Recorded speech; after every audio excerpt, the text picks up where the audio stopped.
नमस्कार विद्यार्थी मित्रांनो, स्वागत आहे तुमचं ग्रो लर्न इन्स्पायर या युट्यूब चॅनलवरती. आशा करतो तुम्ही चांगले आहात. तर मित्रांनो, मागच्या 2 व्हिडिओमध्ये आपण लिनियर इक्वेशन इन 2 व्हेरिएबल या चॅप्टर मधील 3 मेथड बघितल्यात. एलिमिनेशन मेथड, सबस्टिट्यूशनल मेथड आणि ग्राफिकल मेथड. तर मागच्या 2 व्हिडिओ बघितले नसतील तर नक्की बघा. तर मित्रांनो, या चॅप्टर मध्ये आपण डिटर्मिनंट कसा काढायचा आणि सायमल्टेनियसली इक्वेशन क्रॅमर्स रूलने कसे सॉल्व्ह करायचे हे बघणार आहोत. चला तर सुरुवात करूया. मित्रांनो, आपण फर्स्टली बघूया डिटर्मिनंट म्हणजे काय. डिटर्मिनंट म्हणजे एखादी व्हॅल्यू फाइंड करणे. तर त्याला इंडिकेट कसं करतात ते बघा. एक तर डी ने इंडिकेट करतात, नाहीतर डेल्टा. तर आज आपण डीच म्हणू याला. डी म्हणजे डिटर्मिनंट. ठीक आहे. डिटर्मिनंट काढते वेळेस आपल्याला गिव्हन मध्ये 2 क्वाड्रॅटिक इक्वेशन दिलेले असतात, सायमल्टेनियसली इक्वेशन. समजा 2x plus 5y is equals to 8, 3x plus 8y is equals to 2. हे दोन इक्वेशन दिलेले आहेत मित्रांनो. या इक्वेशन कोणत्या फॉर्म मध्ये आहेत? हे या फॉर्म मध्ये लिहून घ्यायचे. a1x plus b1y is equal to c1, a2x plus b2y is equals to c2. हे इक्वेशन या फॉर्म मध्ये आहेत. ओके. तर या इक्वेशन या फॉर्म नुसार a1 ची व्हॅल्यू 2, a2 ची व्हॅल्यू 3. हे झालं तुमचं a1, हे a2, हे 5 आहे ते b1, म्हणजे 8 आहे ते b2, हे c1, c2. अशा प्रकारे आपण पहिल्यांदा कोइफिशियंट काढून घ्यायचे. इक्वेशन नंबर 1 आणि इक्वेशन नंबर 2. हे इक्वेशन या फॉर्म मध्ये आणायची पहिली गोष्ट. तर जर नसेल तर असेल तर आपण फक्त कोइफिशियंट काढून घ्यायचे. त्याचे कोइफिशियंट काय आता? a1, a2, b1, b2, c1, c2.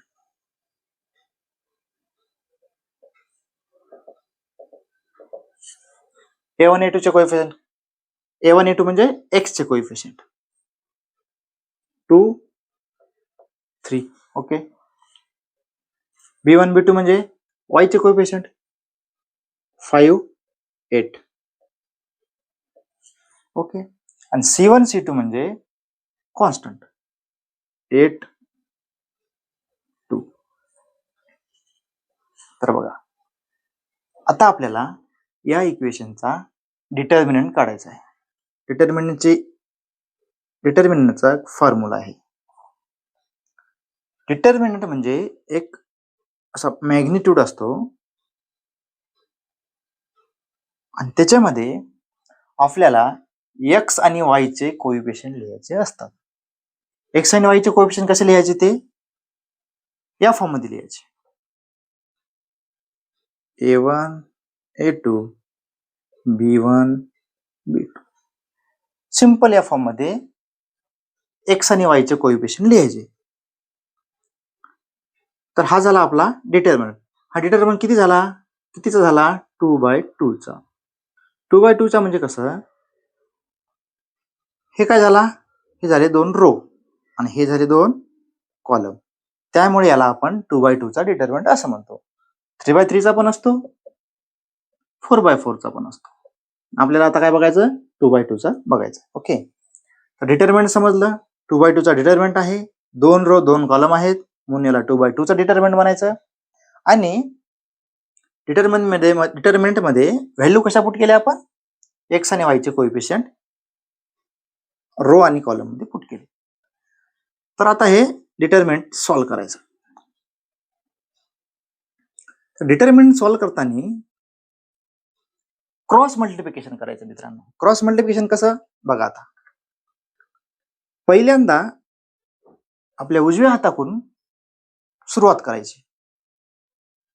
First B2 into A1, B2 into A1 आणि मध्ये यायचं मायनस, नंतर cross multiplication of left side coefficient, म्हणजेच लेफ्ट साइडला A2 B1. समजलं मित्रांनो? डिटर्मिनंट सॉल्व्ह करता वेळेस पहिल्यांदा आपण कोइफिशियंट लिहून गेले, एक्स आणि वाय चे लिहून घेतले. या सिरीज मध्ये हे एक्स चे कोइफिशियंट, हे वाय चे कोइफिशियंट, अशा प्रकारे आपण कॉलम मध्ये लिहून घेतले. एक्स चे कोइफिशियंट पहिल्या कॉलम मध्ये, वाय चे कोइफिशियंट दुसऱ्या कॉलम मध्ये. ओके, हे एक्स चे कोइफिशियंट, हे वाय चे कोइफिशियंट. तर डिटर्मिनंट सॉल्व्ह करताना उजव्या बाजूकडून मल्टिप्लिकेशन करायचं, क्रॉस मल्टिप्लिकेशन, नंतर मायनस मध्ये आणि लेफ्ट साइडचं मल्टिप्लिकेशन. याचं जे आन्सर येईल ते तुमचं डिटर्मिनंटचं सोल्युशन आहे. तर आपण एक्झाम्पल घेऊ आता.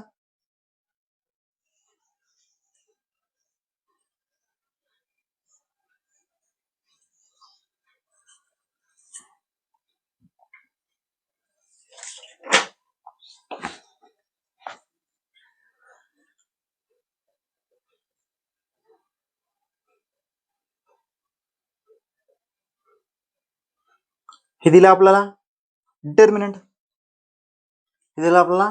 त्याचं फाइंड करायचं. डिटर्मिनंट कसा करणार फाइंड? पहिल्यांदा काय करायचं, उजव्या हाताकडून क्रॉस मल्टिप्लिकेशन. बघा, 9 into 5 minus 3 into 7 is equal to 9 into 5 45, 3 into 7 21. जे आन्सर येईल ते तुमचा डिटर्मिनंट. इक्वेशन बघूया एखादं. हे जे इक्वेशन दिलं जातं, आपल्याला डिटर्मिनंट काढण्यासाठी आपण कोएफिशियंटची व्हॅल्यू लिहून घ्यायची. A1 A2 B1 B2 C1 C2. A1 A2 किती आहे मित्रांनो? A1 A2 म्हणजे x चे कोएफिशियंट, B1 B2 म्हणजे y चे कोएफिशियंट, C1 C2 म्हणजे कॉन्स्टंट. ओके, तर आपल्याला काढायचा आहे डिटर्मिनंट. फॉर्म्युला काय? डिटर्मिनंटचा फॉर्म्युला असा आहे, एक्स चे कोएफिशियंट पहिल्या कॉलम मध्ये, वाय चे कोएफिशियंट दुसऱ्या कॉलम मध्ये. एक्स चे कोएफिशियंट काय आहे? A1 A2 B1 B2, A1 A2 5 2 B1 B2 3 4. Solve करते वेळेस क्रॉस मल्टिप्लिकेशन उजव्या हाताकडून सुरुवात करायचं. 5 इंटू 4 20 मायनस 3 इंटू 2 6. आन्सर आलं 40. हे झालं आपला डिटर्मिनंट. ठीक आहे मित्रांनो, अजून एक एक्झाम्पल घेऊत. डिटर्मिनंट फाइंड करायचं. डिटर्मिनंट आहे, आपल्याला डिटर्मिनंट सॉल्व्ह करायचं आहे. ओके, मी काय म्हणतो मित्रांनो, डिटर्मिनंट फाइंड करण्यासाठी क्रॉस मल्टिप्लिकेशन करायचं, उजव्या हाताकडून सुरुवात करायची. 1/2 गुणिले 7/3 minus cross multiplication of left side 3/2 multiplication of 5/3. ठीक आहे, सॉल्व्ह करते वेळेस वरचा वरचा गुणाकार 7/6 मायनस वरच्या वरचा गुणाकार 15/6. Denominator common 7 minus 15 is equal to minus 8/6. निघाला आपला डिटर्मिनंट. समजलं मित्रांनो? आता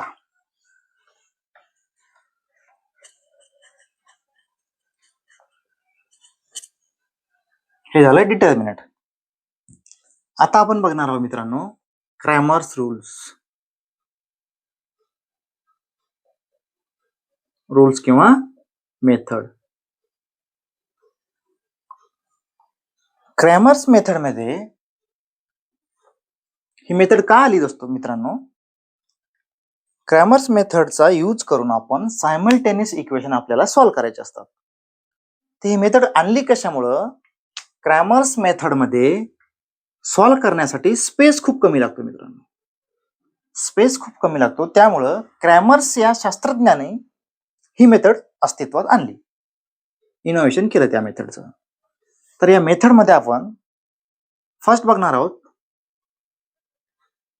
फर्स्ट स्टेप अशी आहे याच्यामध्ये, गिव्हन इक्वेशन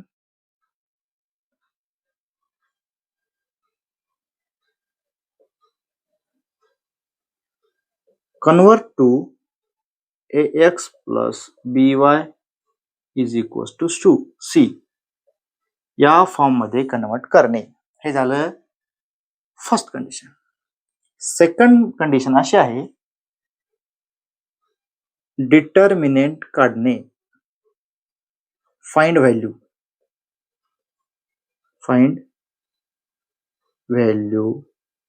d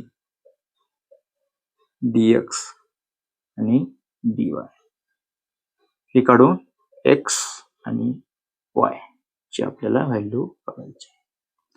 हे एवढं फाइंड करायचं मित्रांनो क्रॅमर्स रूल मध्ये. आता सांगतो एक एक एक एक स्टेप सगळं सांगतो. डी म्हणजे आपण बघितलंय, डी म्हणजे डिटर्मिनंट. क्रॅमर्स रूल मध्ये फर्स्ट हे इक्वेशन या फॉर्म मध्ये लिहायचं. सेकंड डी ची व्हॅल्यू काढायची.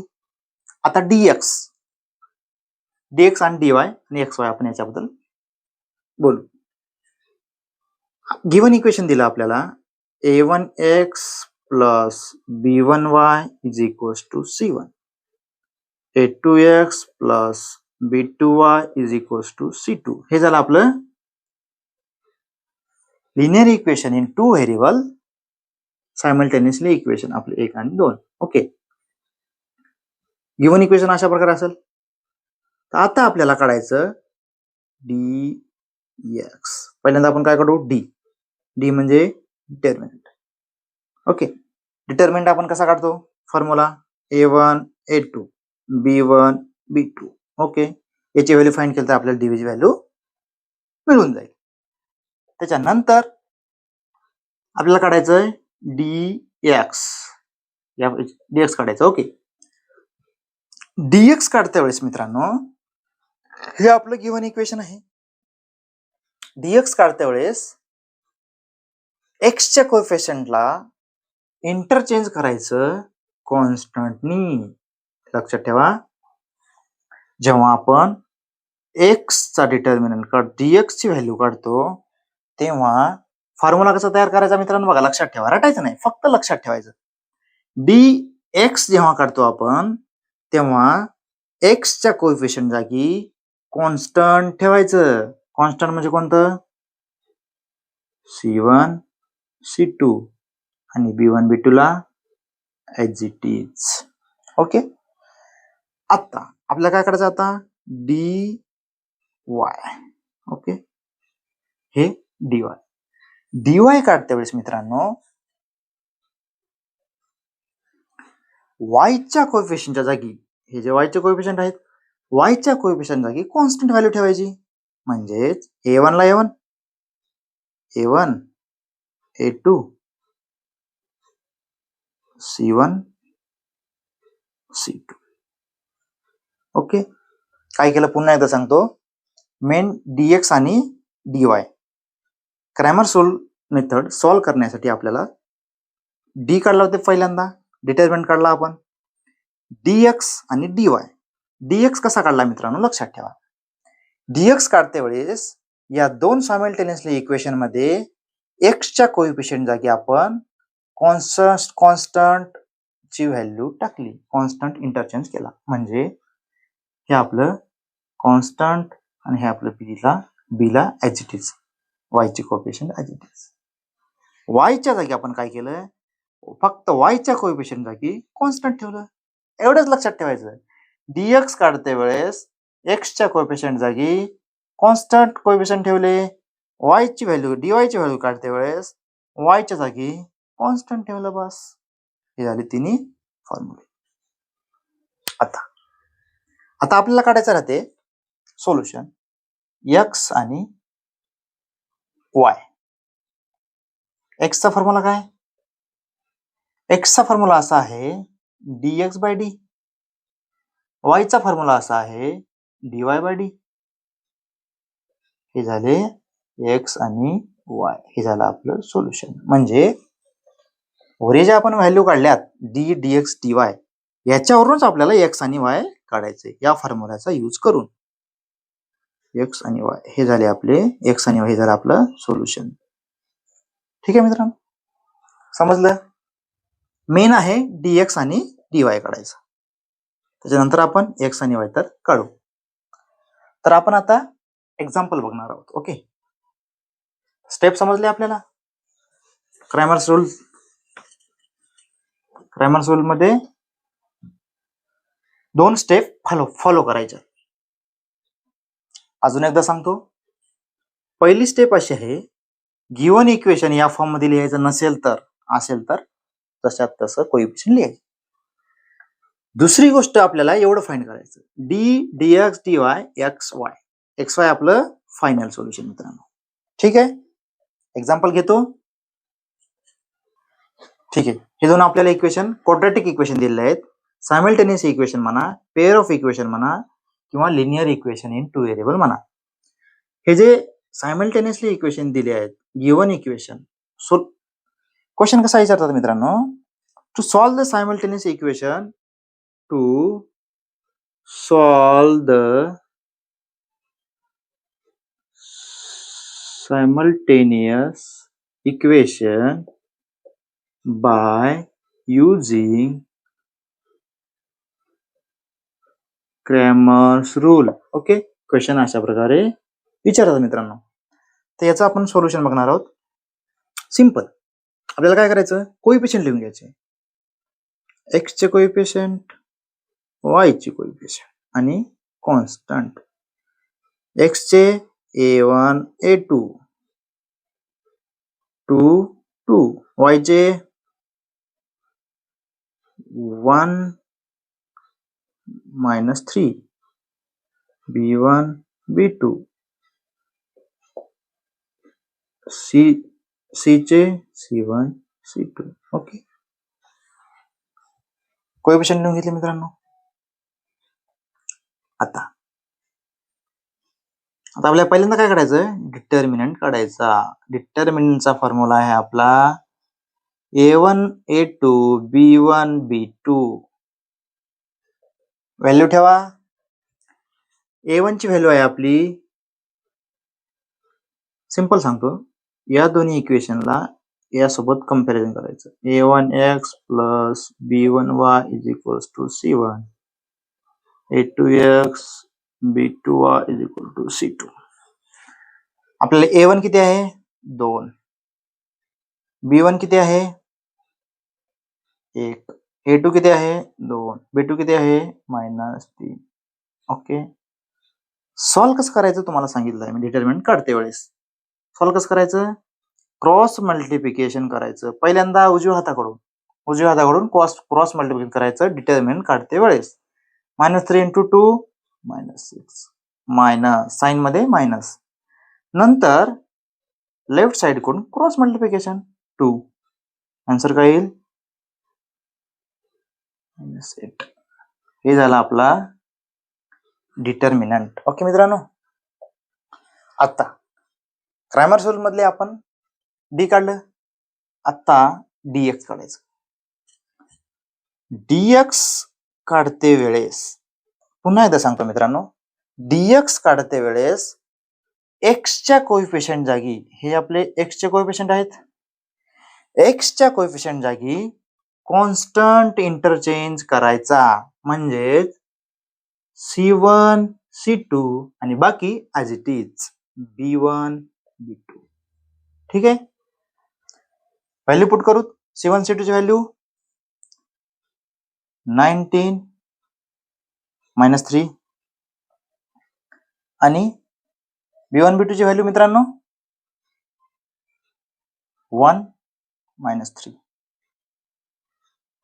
ओके, सॉल्व कसं करायचं, सेम प्रोसेस. उजव्या हाताकडून cross multiplication, -57 minus cross multiplication of left side कडून -3 म्हणजेच हे -3. ओके, उत्तर काय येईल मित्रांनो? -57 प्लस 3 -54.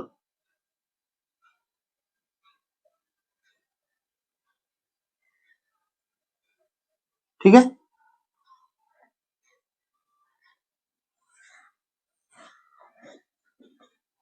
आता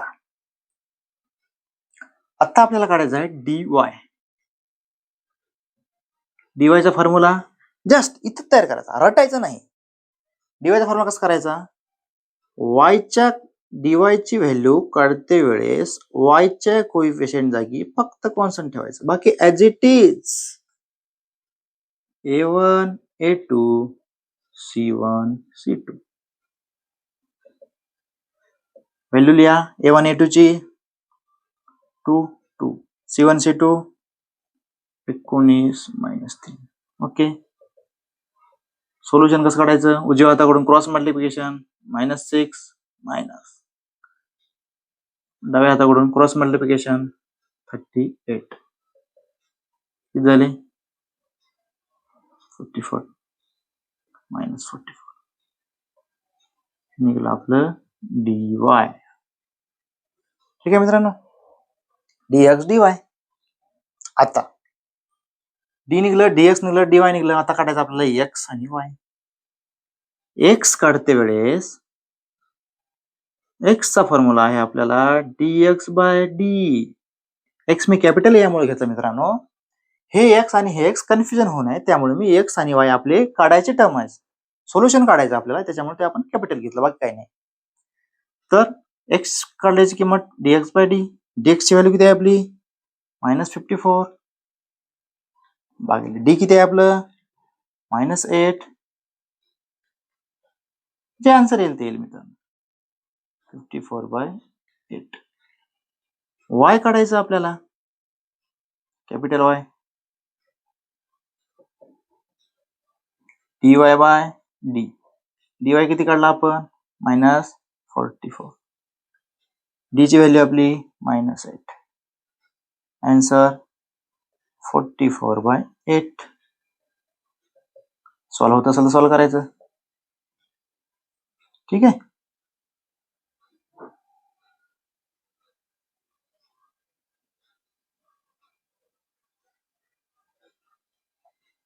सॉल्व्ह होत असेल तर सॉल्व्ह करायचं. हे निघले आपले x आणि y. अशा प्रकारे आपण हे आपलं सोल्युशन झालं. हे क्रॅमर्स रूलनं, क्रॅमर्स मेथड आपण इम्प्लिमेंट कशी केली ते बघा मित्र. डिटर्मिनंट काढला, dx ची व्हॅल्यू काढली आणि dy ची काढली. मेन फोकस मित्रांनो यामध्ये dx आणि dy चा फॉर्म्युला कसा काढायचा. सिंपल dx चा फॉर्म्युला काढते वेळेस हे दोन इक्वेशन समोर डोळ्यासमोर ठेवून dx चा फॉर्म्युला तयार करायचा.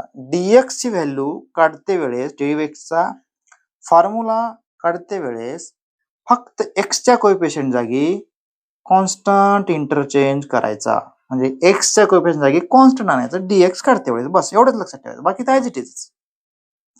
dy चा फॉर्म्युला काढते वेळेस y च्या कोएफिशियंट जागी, हे आपले y चे कोएफिशियंट आहेत, y च्या कोएफिशियंट जागी कॉन्स्टंट ठेवायचं, बस बाकी ॲज इट इज. अशा प्रकारे आपण क्रॅमर्स रूलचा वापर करून एक एक्झाम्पल सॉल्व्ह करून बघितलं. आशा करतो क्रॅमर्स रूल समजला असेल. व्हिडिओ आवडला तर लाईक करा, शेअर करा, सबस्क्राईब करा. धन्यवाद.